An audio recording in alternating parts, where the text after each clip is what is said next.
She's wearing her crown.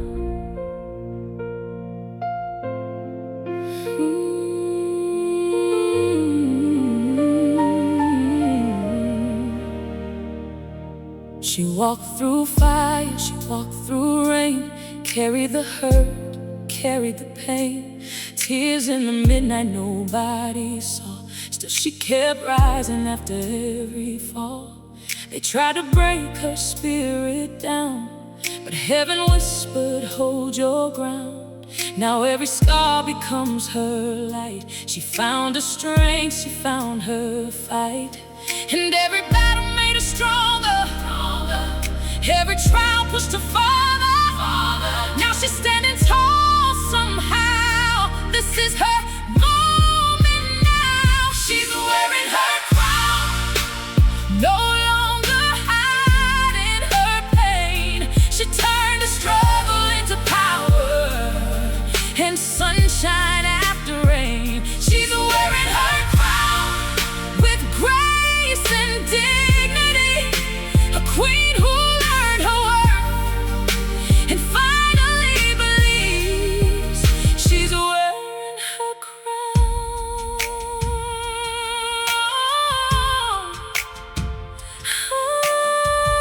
Oh, yeah. She carried dreams inside her soul, even when life took its toll.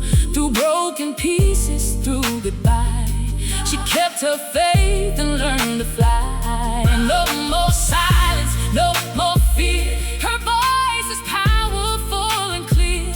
Every woman has a story too, and this one's shining through. Oh, every mountain she climbed higher, higher.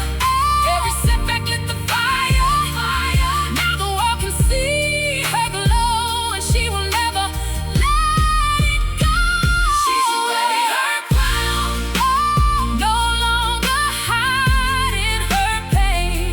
She turned the struggle into power and sunshine after rain. She's wearing her crown with grace and dignity, a queen who learned her worth and finally believes she's wearing her crown. Queens don't quit, queens survive, queens keep hope alive. From the ashes they arise. Look into her eyes, you'll see victory.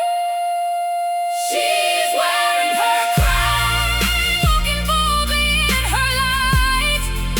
Every dark day behind her, now her future shines so bright. She's wearing her crown for every girl to see. You can overcome your story and become who you're meant to be. She's wearing her crown. She's wearing her crown. Black girl triumph. She's wearing her crown.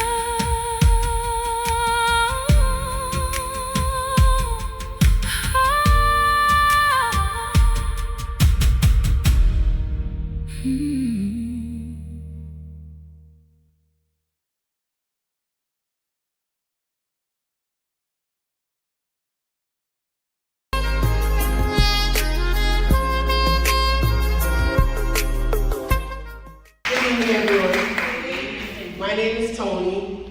I am the CEO and founder of Push from Domestic Abuse. It's a nonprofit organization formed for victims, families, and survivors that have to cope with abuse or losing someone that's been in abuse. I am a survivor. When I say survivor, I say I'm a healed survivor because I didn't heal from it overnight. It took me some time to get where I am today. So I always like to say I'm a survivor, but I'm also a healed survivor. In means of escaping domestic violence, the hard part is really not leaving. Everyone thinks the hard part is leaving. It's not. The hard part is acknowledging that you are in a domestic violence relationship. And once you acknowledge that you are in a domestic violence relationship, the whole game changes. Especially if you're open to getting help and wanting help. So, once you acknowledge it, like I said, the game changes, doors open, but you have to have a plan of action. Everything, believe it or not, has to have a plan of action. I had to plan to be here today. I had to put some things in order for me to be here today to speak to all of you guys. So in planning, leaving an abusive relationship, you have to have a safety net. Sometimes that safety net is family members, sometimes it's really not family members. Most of the time, it's someone you barely even know. So you want to always have a packet ready, a bag ready. You always want to have copies of birth certificates, social security cards, Medicaid cards, credit cards. You have to have a safety net. So whenever I sit with my clients, we plan safety. We plan a safety net. You never leave it at home. You put it somewhere else where they least expect it. You leave it to a friend's house, to a parent's house. And like I said, it's not always easy to leave. For whatever reason, we do stay and we do go back. And most of the time when we go back, we dig in our own grave, as I once did, going back and forth, back and forth, back and forth. And then finally something hits and you realize that I may not live to see tomorrow, I may not live to see my kids again. So you plan an attack, right? You plan to leave. And once that happens, a lot of good things can happen for you and a lot of bad things can happen for you. For me, it was a lot of bad things. It was a lot of bad things in staying, and it was a lot of bad things in leaving. But once I put in my mind and put in my heart and prayed to God and spoke to God and asked Him to relieve me of all this pain and get me out of this, I started to see, like, of course my abuser saw that a different way, right? So I was left for dead several times until I got it. And I thank God that I am here today to speak of my horrific incident, because I would not be standing here today.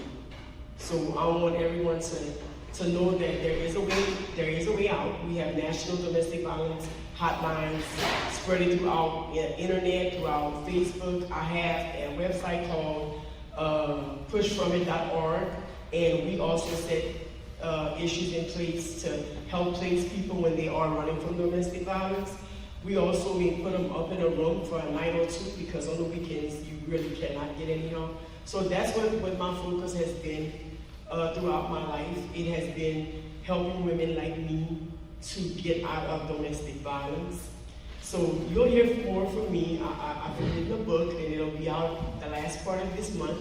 So I'm very excited about that. After 20-something years, I finally decided to put my life down on paper, and that's the hard part, putting it down on paper for the world to see.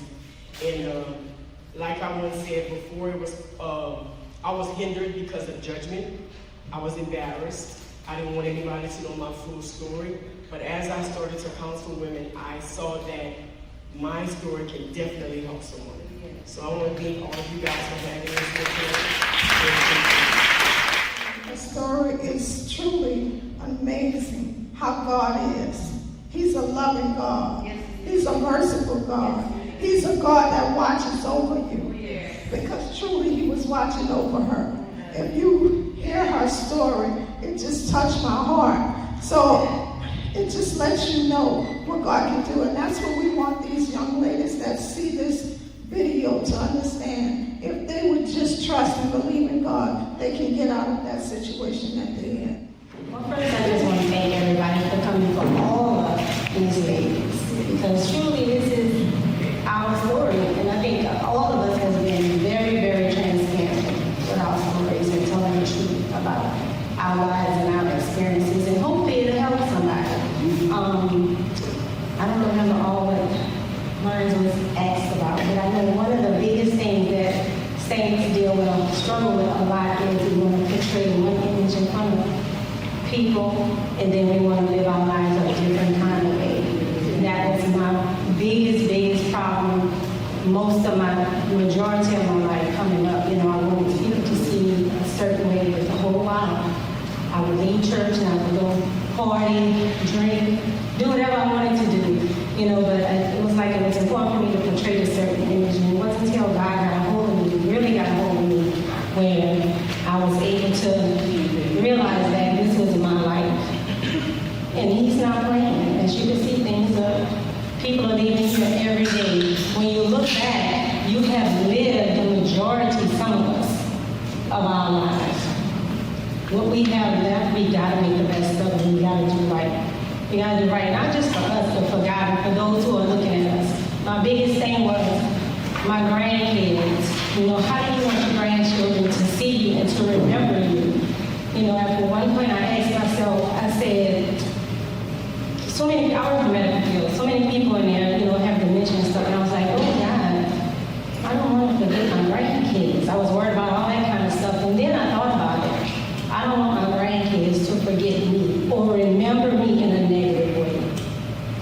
I think about all of that.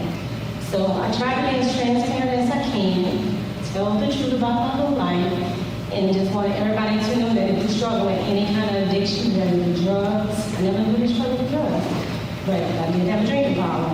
Homosexuality, I definitely struggle with that. God can deliver you from anything. And people are embarrassed to talk about that, but you shouldn't be, because there are people who need to hear your stories that think, listen to the enemy tell them, hey, you are not born that way. God does not make mistakes. So be open, have an open heart to receive all of our stories and everything that we went through, because it is what it is. And we have to learn from it. And I just hope that everybody will be receptive and understanding and just appreciate it. Thank you. To tell your story, to be able to tell your truth. It takes guts to get up there and tell the world about the mistakes that you made, your downfalls, So, like I said, these 10 ladies, I commend them for taking that and breaking that silence and telling their truth, so that we can help somebody else to know that they can come out of the situation that they're in, no matter what it is, drug addiction, sexual addiction, homosexuality, whatever it is, you can be free from it, because we are living witness. Domestic abuse, so you can be free from those situations. But right now, I'm happy to say that we're going to involve the audience in our little talk. We got 5 ladies that's going to come to the stage, and we're going to ask them some questions, and we want you all to get involved also. So Ms. Thomas is going to read the questions for us. And so if you all have something to say about the questions that we asked, we want to hear what you all have to say. But these 5 ladies are going to give us their take on our questions. We want to know, if you're in a relationship, how long do you believe it should take before the discussion of marriage should be discussed? Should you allow it to, should you sacrifice, if that's your desire, should you sacrifice that and just stay in a relationship, or should you present it as early as possible? Ladies? I'm going to say you should know within a year, even 6 months, if you're going, if you want to marry the man or the man want to marry the woman. I don't believe in prolonging anything, because 6 months can turn into 6 years, and I'm not sacrificing my soul for nobody. So I'm going to say 6 months to a year.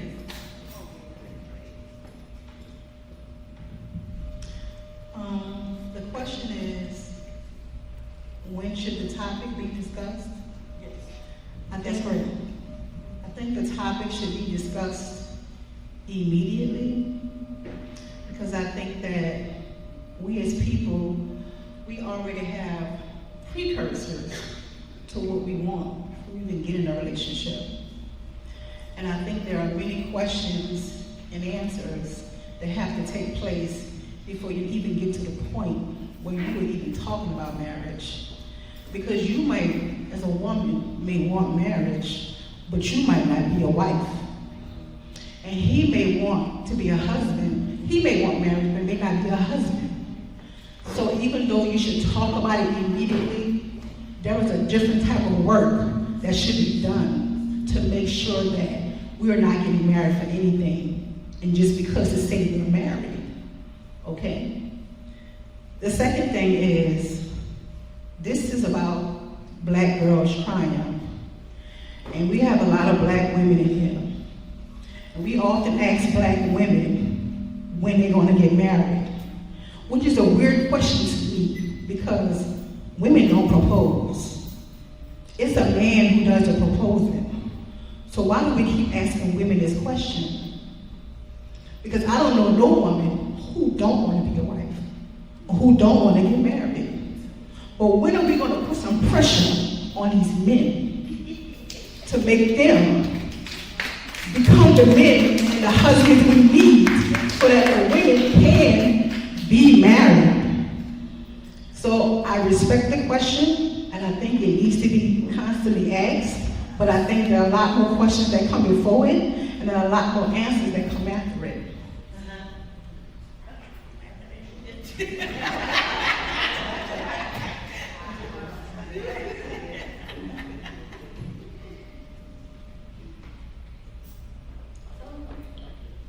don't really take it that long to figure out.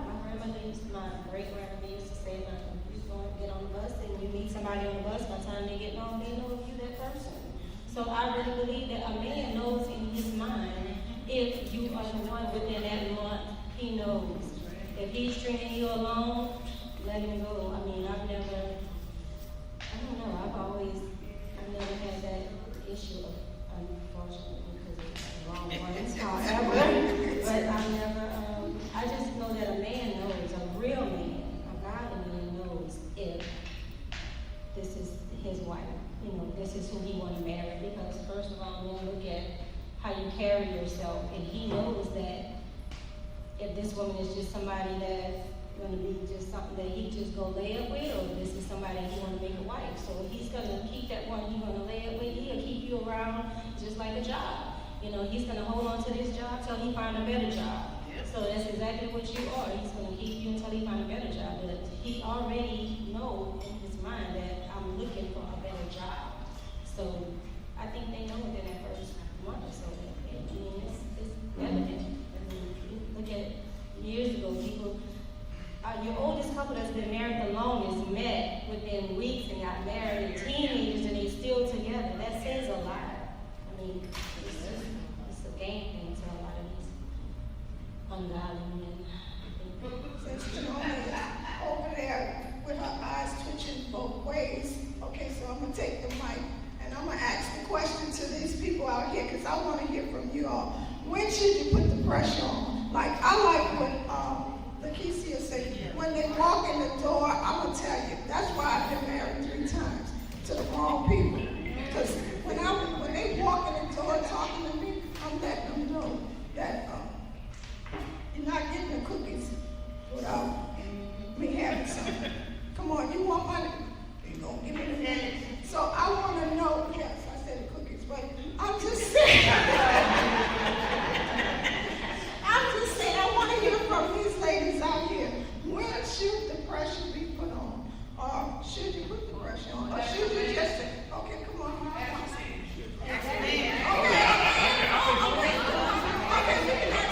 I'm doing mine, boy. Okay, go ahead. Let's hear from them. Kelsey's for those who don't know, Kelsey's my wife.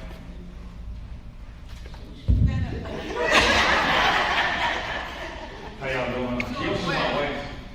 And when I knew I wanted to marry this woman, it was like a love at first sight thing. Now we got told that. So I'm gonna tell you something. I met her online. So, and it said Glenwood, Illinois. I said, there's no way I'm going to Illinois to meet this woman. I'm from Houston. And I asked her for a phone number. She gave it to me. We started talking over the phone. And she said, I want to come down and visit. I said, okay, well, so she came down and we had fun the whole weekend. And when I finally knew she was the one, when she left and got on that airplane, it felt like I was missing something.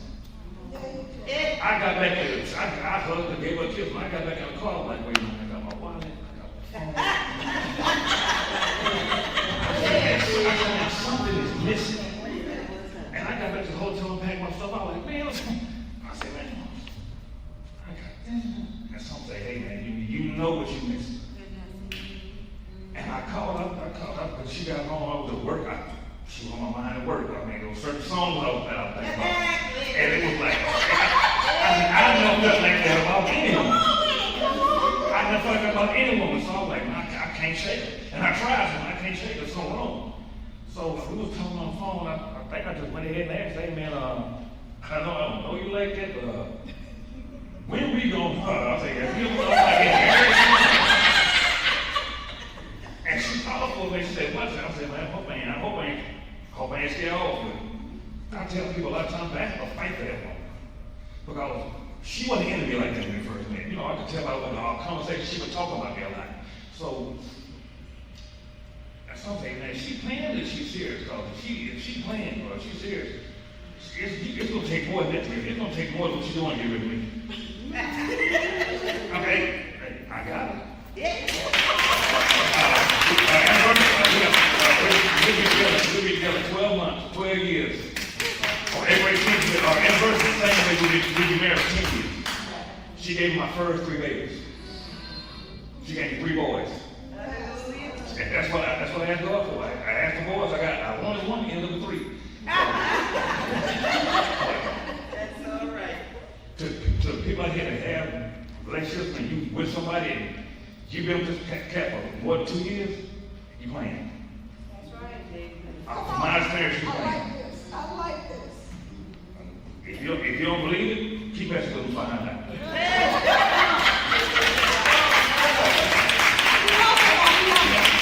right, ladies, anybody want to add to what he said?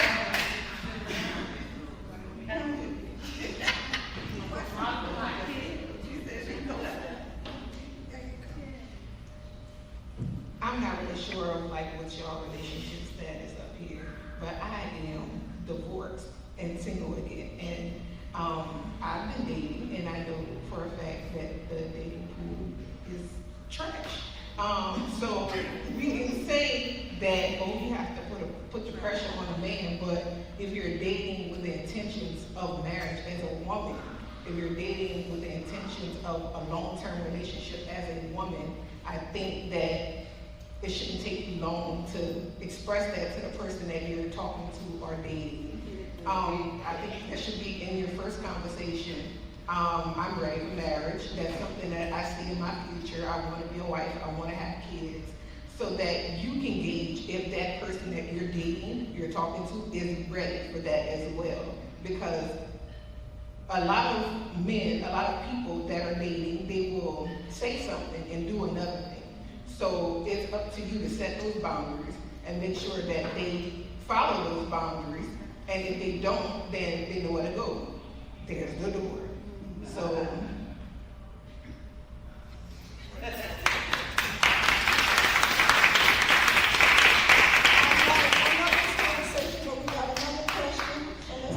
Well, the second question was, you guys kind of touched on it. It was talking about the pressure, and Joni just spoke to this a little bit, and I think Lakeisha did as well. When you get in a relationship,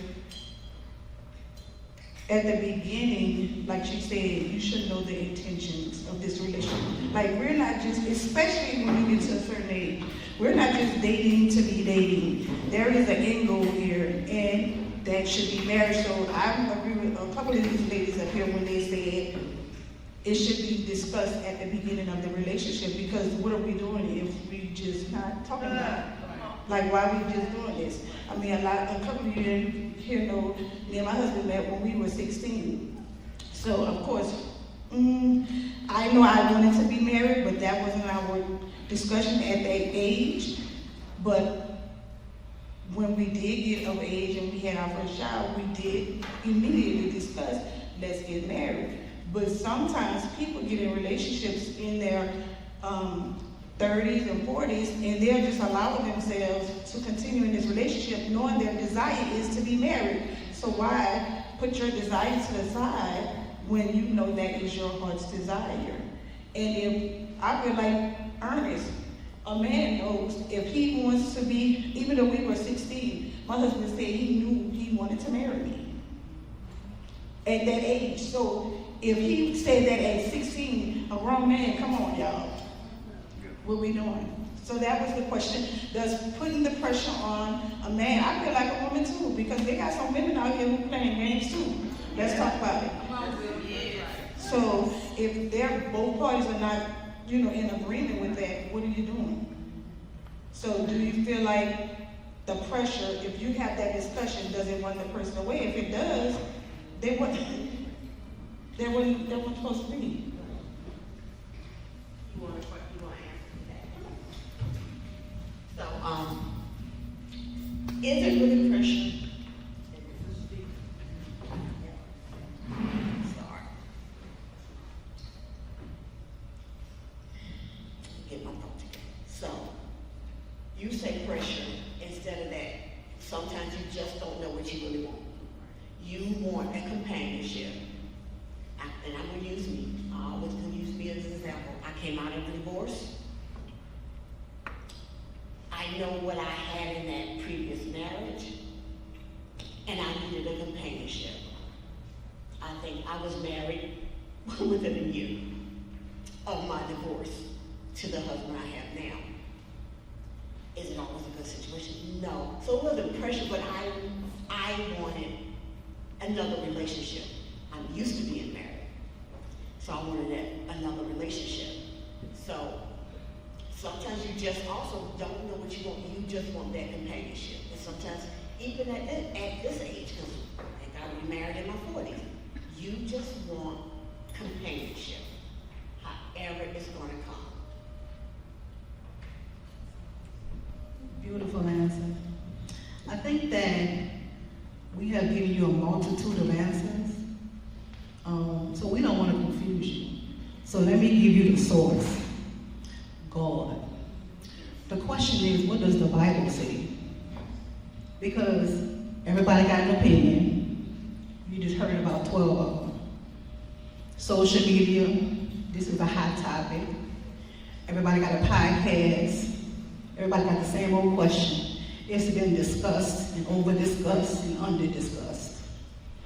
But let me give you a real answer. Anything you do in this life, no matter what decision it is, take it to Him and take it to the Bible.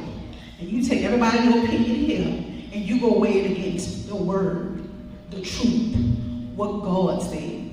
Don't listen to nobody up here. None of us gave you a solid answer. Go to God. Guess what the Bible said when you should get married? It don't. Because I read it, the whole thing, beginning to end. But you should still go to Him, and you should still put Him first in every decision you make, including dating, marriage, family, and whatever it is. Amen? Yeah, to piggyback off of what Lakeisha said, the Lord said, it's better to marry than to burn. That's the word. So the bed is undefiled when you're married. So if you want to have sex, you need to get married.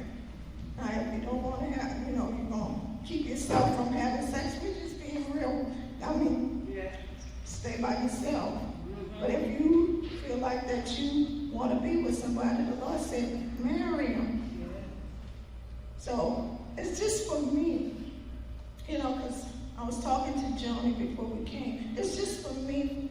Like I said, I've been married 3 times because I put it up at the door. That's me. You come to me, I'm letting you know I'm marriage material. I'm worthy of it. I'm a queen. I deserve it. So I'm letting you know that. But if you decide that you just want, you need to understand, like she said, what the Bible says. And that's the most important thing to take away from all of what we said today, is what God said. So now we're going to end this because we want to see our next viewing, and we want to hear from those nice ladies over there. All right, so we're going to end this segment, and we'll move on to our next segment. Thank y'all. My place, I'm beautifully wrapped in this love and grace. Got my scars like diamonds, they shine so bright. Each story I carry, it guides me through the night. I'm uniquely me, like a rare melody. No comparisons, just my soul setting free. I am enough, more than enough with it. Okay, this segment is going to be a discussion of what we just heard when we watch Grace give her testimony of triumph, and that's domestic violence. So they want to know, what do you feel, or what do you know to be some of the early signs of a domestic violence relationship? One of the early signs is definitely keeping you away from friends and family. That's definitely a red flag. I'll definitely piggyback on that one. From experience, it really wasn't the family for me because I was already away from my family because I stayed 5 hours away, but I had started to make friends, and every friend that I made, he had a problem with that friend. And it's like, you know, that when looking back, like that was one of the major signs. He always found something to complain about the person that I was decided to be a friend with. So that's definitely a red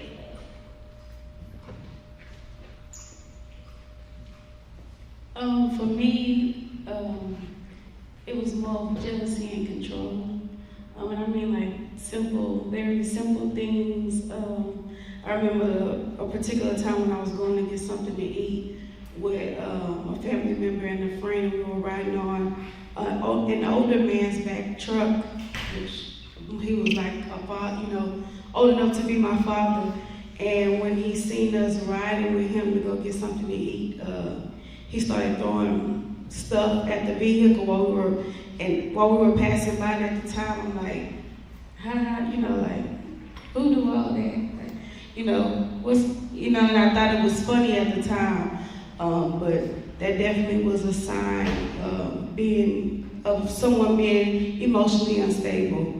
And if you can't deal with just the fact that somebody is riding with somebody else to go get something to eat, that's a serious sign that, okay, maybe this person is controlling or abusive. So that's what it was for me.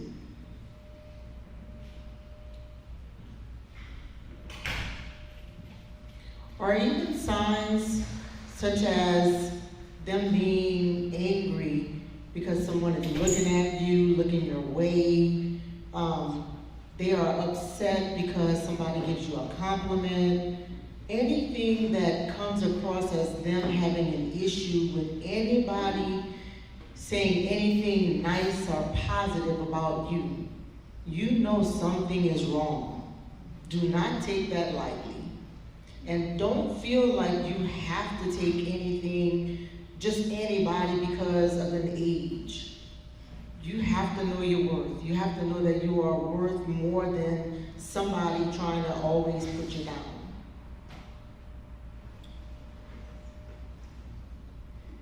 I would say stripping you of your personality, your individuality. Anytime you like something, you have a hobby, and you don't want you to enjoy that. And another sign would probably be, even if they decide to play, fight, take that seriously.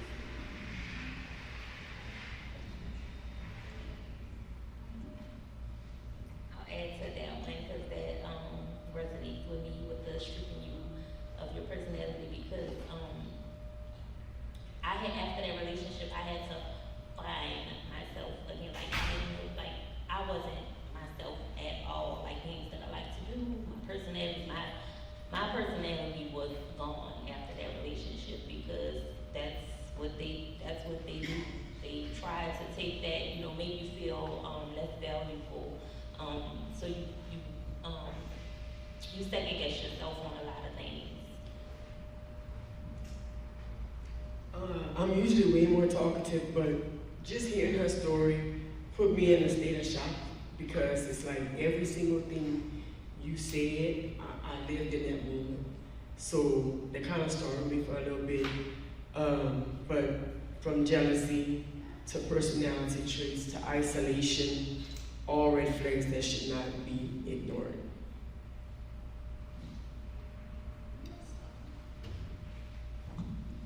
And I too say, I think, and I don't know if this is for everybody, but my father is a mama's boy, you know, and he's very big on how he treated his mother. So I pay attention to how men treat their mother, or even how they'll treat another woman. Because I remember before I got into a domestic violence relationship, I would see the gentleman, you know, cuss women out, call them out their name, just very degrading to other women. And when I started talking to him, people would tell me, you know, if he'll talk to this person like that, what make you think you're different? I'm like, well, I am different. You know, ain't nobody gonna talk to me like that, but I ended up having to go through that, ignoring those things. So pay attention to how men interact with other women. If they're willing to disrespect another woman or their mother or their sister, you're not far from that disrespect as well.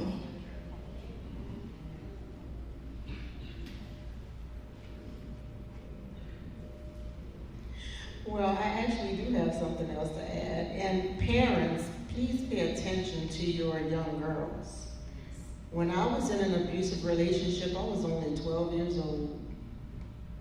And my mom went to her grave never knowing it. I didn't say anything, I hid it. Matter of fact, I don't know, Tony, if you remember this, she and I were talking about this later on when she started her foundation. And I told her my mom went to her grave never knowing it. And she said, because we were the great pretenders. And she's absolutely right. I hid it, I was so embarrassed.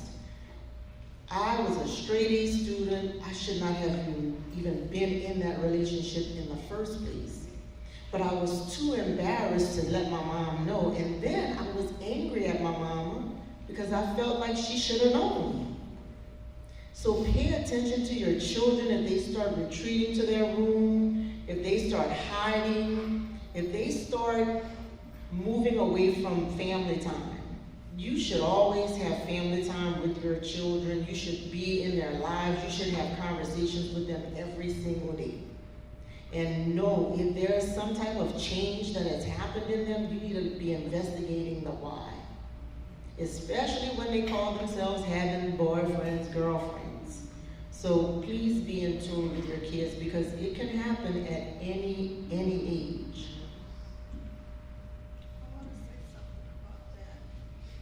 Because from what I went through, not just in my own relationship, but in my childhood, you know, my father was an abuser.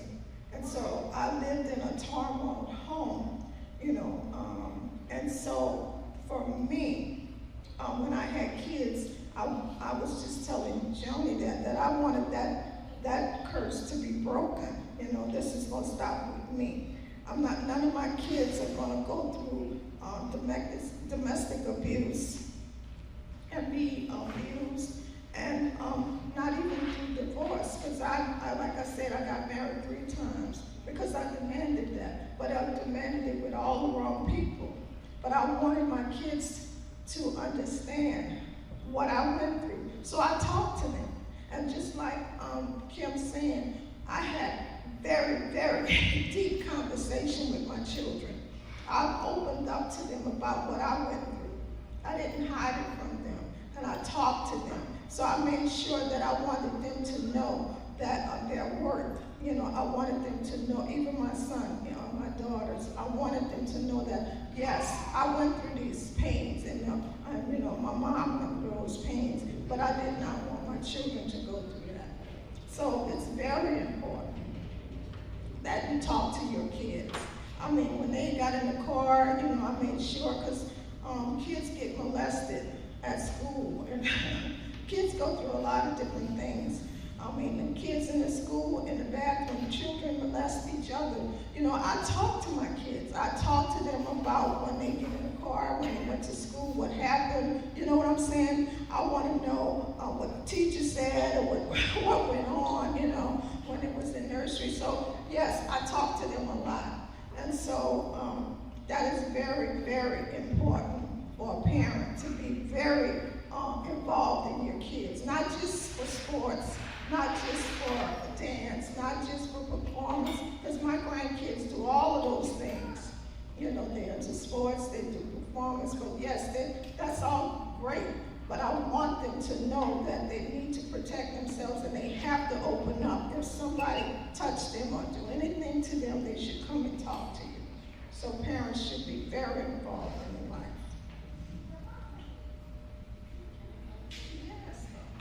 I want to say there is power in transparency. The devil wants us to believe that we should be embarrassed and we should hide it, and what are they going to say? Who cares what they have to say? Because we live in a place now where people are gonna talk no matter whether you're doing good or bad. But the key is, if you expose yourself, pretty much. If I tell people, yep, it happened to me when I was 12, what does the devil have to say then? He has no weapon against me if I am already telling my own story. So if you tell your own story, then there's nothing for you to be embarrassed about, but you allow your family, your children can break those curses, those barriers, because you are sharing what happened to you and giving them all the tools that they need so they don't have to go through the same thing. There's nothing to be ashamed of. It happened. Things happen to everybody. None of us will get out of this life without something happening to us. It's how we deal with it. You take the reins, you keep control, and you keep your power. Don't give your power to anybody else.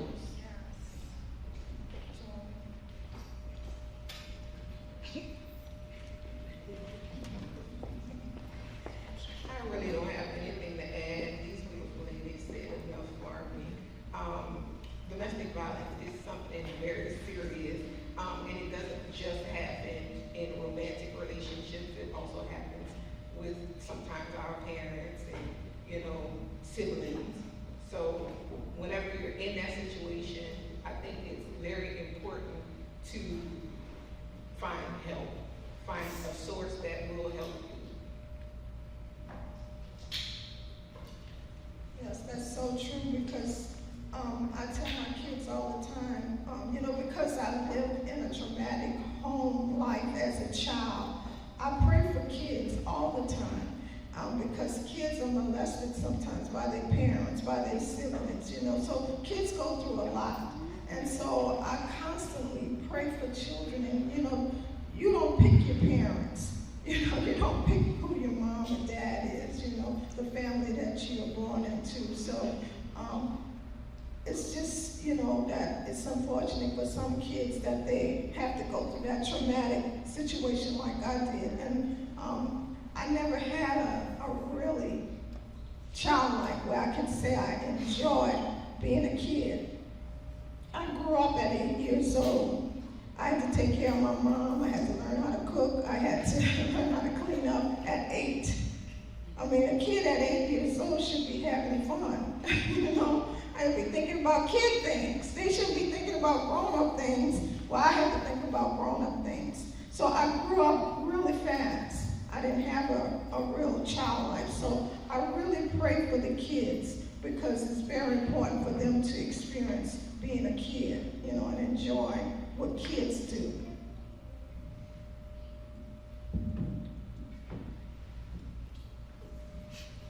I would say too, as parents, we have to be mindful what we allow our children to see, and what we allow them to engage in, because everything that we do in front of our children, or anything that we let them, witness, that's in a way you can make your child think that it's okay. So if it's anything that we can control, if we're dating, because I've been married, and then my children have to witness me get a divorce, be single, and then remarry. So, if you're a parent and you're dating, be mindful of who you bring around your child. Be mindful of how you court, because if you're settling in relationships, that's a form of letting your child know it's okay. And sometimes we repeat what we see. Sometimes we repeat what we witness if we watch it on TV. And it's crazy sometimes, for our culture, what they represent for us is always domestic violence. It's always women being degraded. And although we may go through those things, we don't always have to expose our children to it for them to become curious about it, or to give them a mindset to say that it's okay, because it's not okay. And I know some people may have overcome these situations, and glory to God. But I think as adults, and those, if you are able to reach a child, be mindful of what you do in front of that child, because what you do there, I think it's okay. I also say, as a child, because I was a victim, and I have loving parents, I have loving family, like what you said, I became in my own world where I was alone, I was isolated. And sometimes we don't want to get loved ones involved because we're afraid of what they're going to do. But open your mouth, because when you decide to stay silent, you're protecting the abuser. And I would say, because we are women of God, pray. You know, if you don't want that person to be hurt, you can ask the Lord to keep them, or, you know, you can ask God not to have no violence, you know, brought into the situation. But we have to be mindful not to protect our abusers. And get people involved that love you. And if you don't want your family to get involved, because I know how my family roll, call the laws, you know, get the authorities involved. You know, if you don't want your family to get their emotions involved in what you're doing, because sometimes we get our people involved and then we go back. Get the authorities involved, let them do what you don't want your people to do. You know, I think sometimes we gotta do better in how we carry ourselves in front of the kids.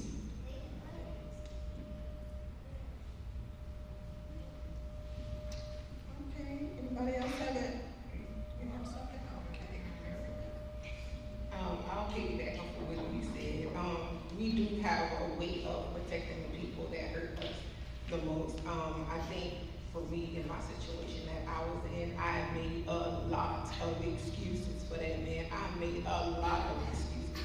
I used to hide his abuse. I used to not go to family events because I had, you know, bruises, scars, you know. I didn't tell my brothers until after I got a divorce. It was probably last year, and I was divorced in 2021.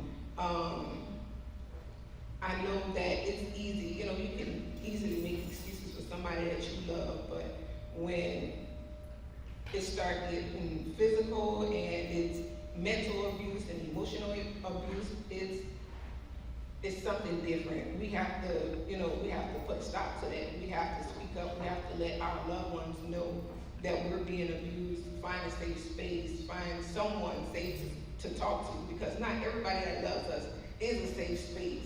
But we have to find someone to confide in where they can help us get help, or we can help ourselves.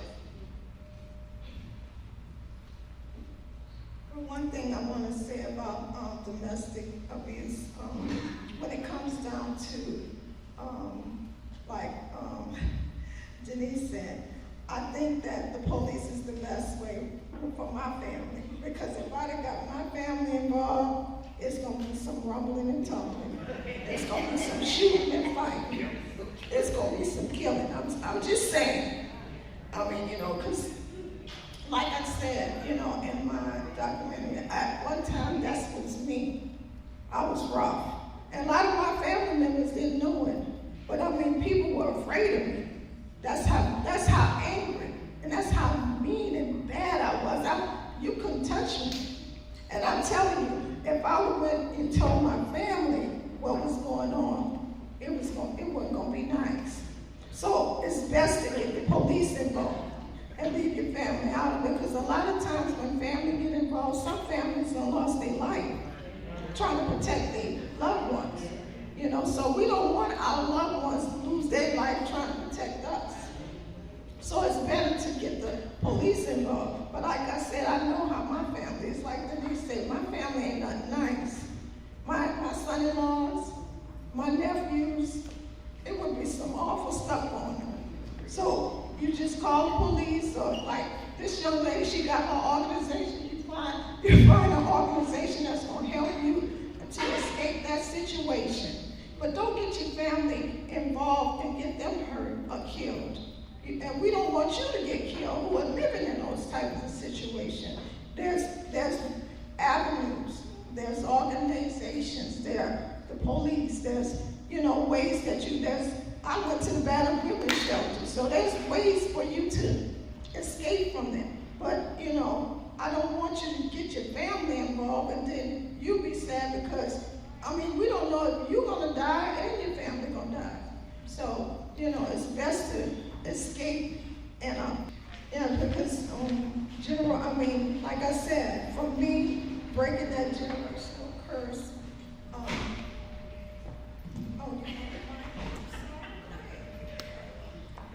for me, breaking generational curses means healing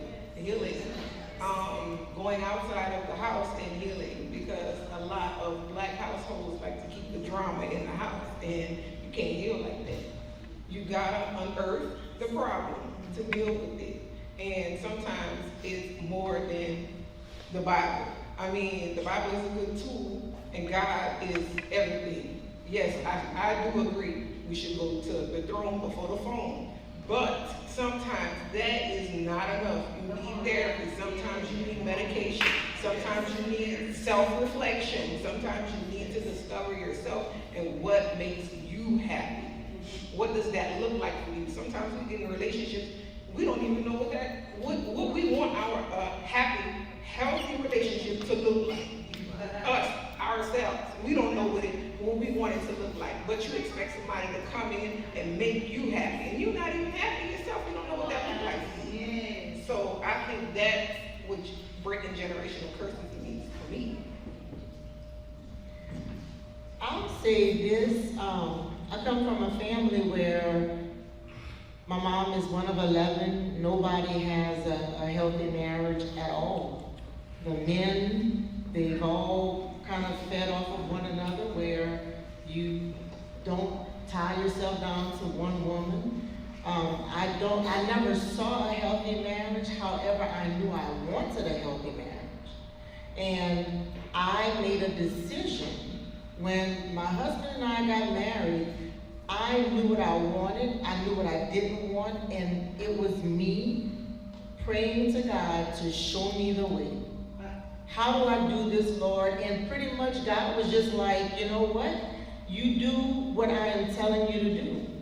So when we got married, I'm a physician. When we got married, literally, my family would say things like, can we do this at your house? And I say, oh, let me check with my husband. Well, what does he have to do with this? Excuse you? You will not disrespect my husband in his house. Philip is the head of our house, and this is the dynamic that works for me, because I like order, because God calls for order. So he is the head of our house. It doesn't, our money is together. Breaking the generational curse means that you do what God is telling you to do. You let go of what your family is doing. You let go of tradition. Tradition is the destroyer of purpose. God says it in the Bible that you follow tradition and you disobey the commandments of God to keep tradition. That is what is keeping everybody down. That is why there's so much hatred and so much evil going throughout this world, because we're so stuck on society and how everybody else is doing it. What does that have to do with you? Come on now. If you want the life that you have been dreaming about, the life that God has given you, then you need to follow the path that God has given you. It doesn't matter what your family did. You break the curse by doing what God has put in your heart to do, and doesn't matter what anybody has said, because they said a whole lot. We've been married for 18 years now. And guess what? We're the go-to people now. So we look like what we wanted it to look like, and now we allow our family to see that there is the ability to have a healthy relationship, a healthy marriage. And we just didn't let our families come between us. So you make that decision yourself.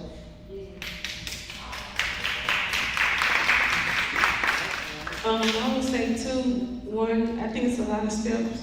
But for me, I have to say what worked for me is being able to identify the curse.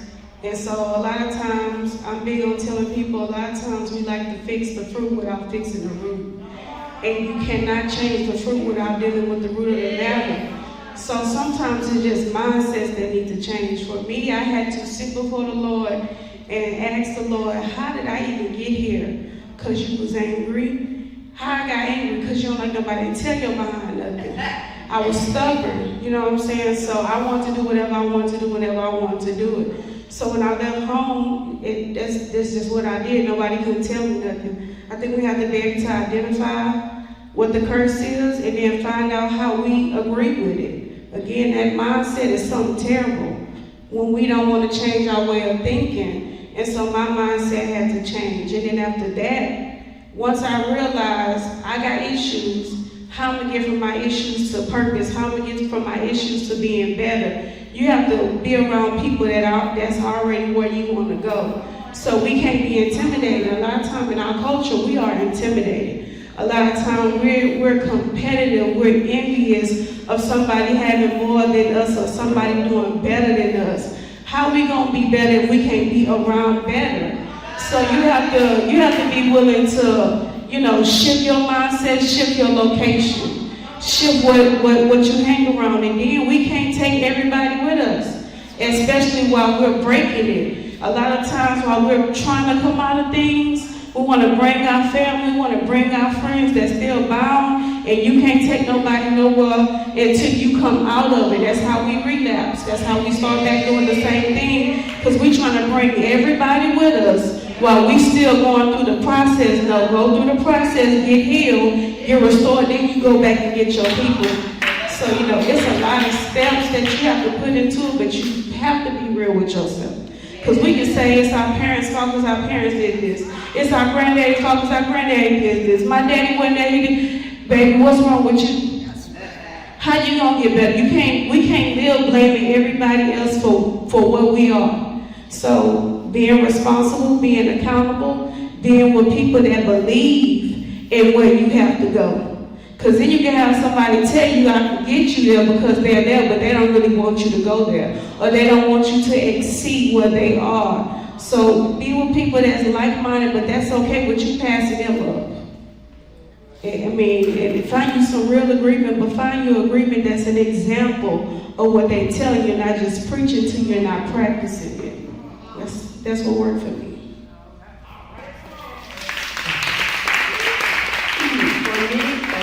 Whenever we spoke of generational curses, the first thing that always came to my mind was teenage pregnancy.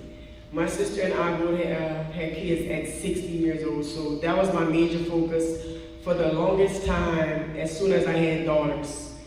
And then, as time went on, we got past that, thank God, we got past that. No, we broke those curses. Then came into play domestic violence.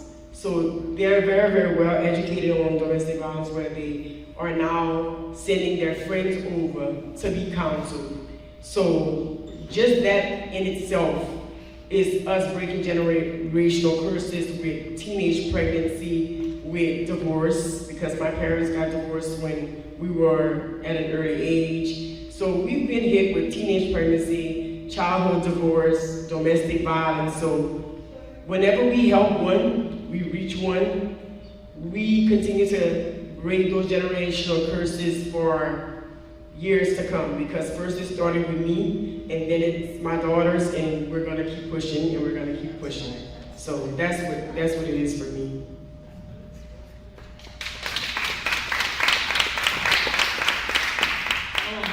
So for me, I'll go back to what I spoke about earlier.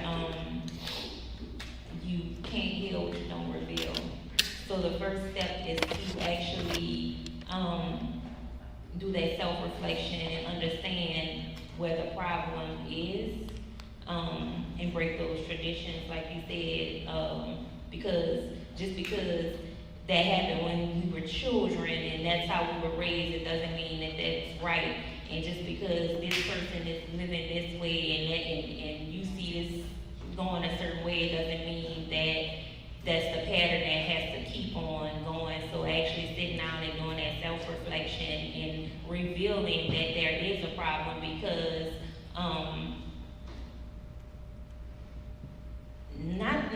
not so much now we're not doing it, but back in the day we just kept quiet about everything. You didn't know that this person was going through this or this person had this issue. So actually revealing what the problem is the first step to breaking that curse. And that's why this here platform is about breaking silence, stopping that silence. We need to talk. We need to talk about those things. We need to be transparent. We need to open up. And that's what I'm building this platform, and I'm hoping that we'll have other young ladies that will join us and join this platform with these amazing ladies that broke, that silence and told their truth. And I'm looking forward to more ladies adding to this platform to come forward and tell their truth, because that's the only way that we can heal.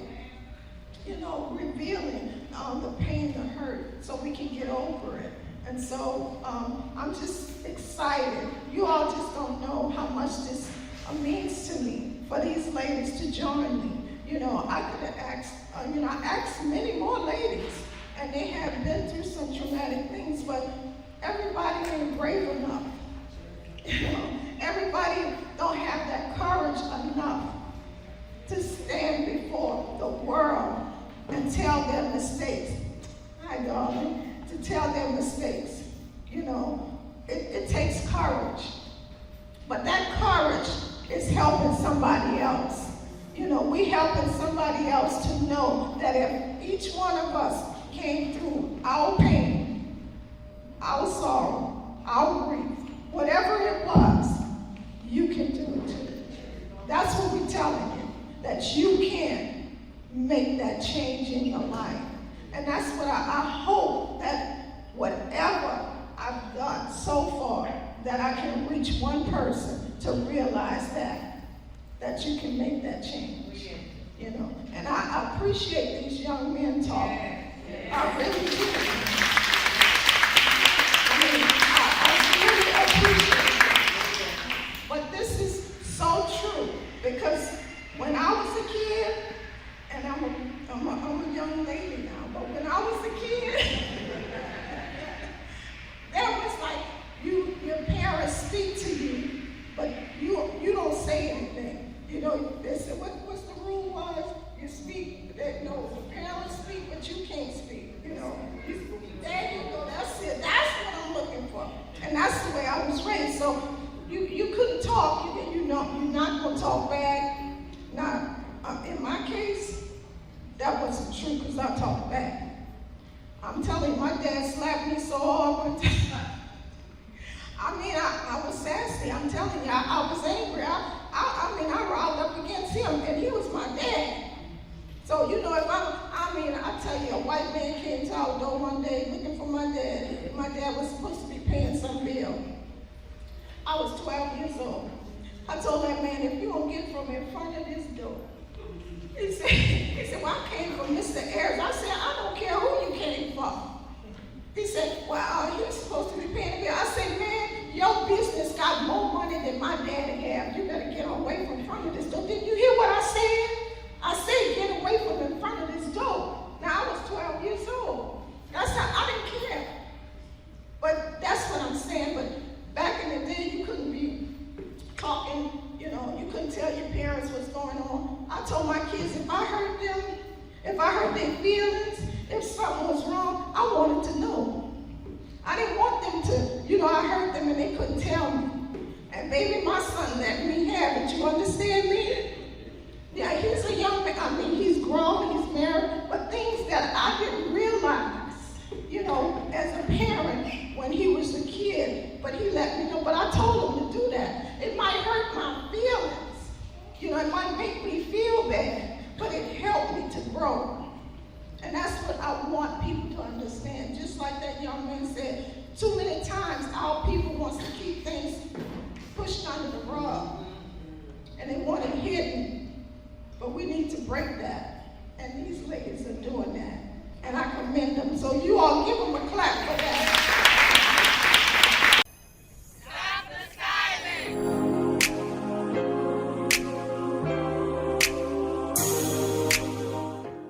You are valuable, wear your crown, and we love you. Turn your pain into purpose. We love you. Take off the mask. We love you. Fix your crown, queen. We love you. Be who you are supposed to be. We love you. You will overcome this. We love you. Always put God first. She's wearing her crown.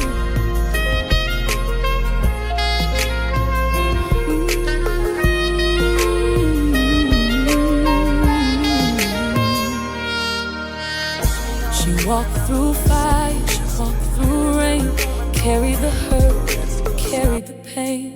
tears in the midnight nobody saw. Still she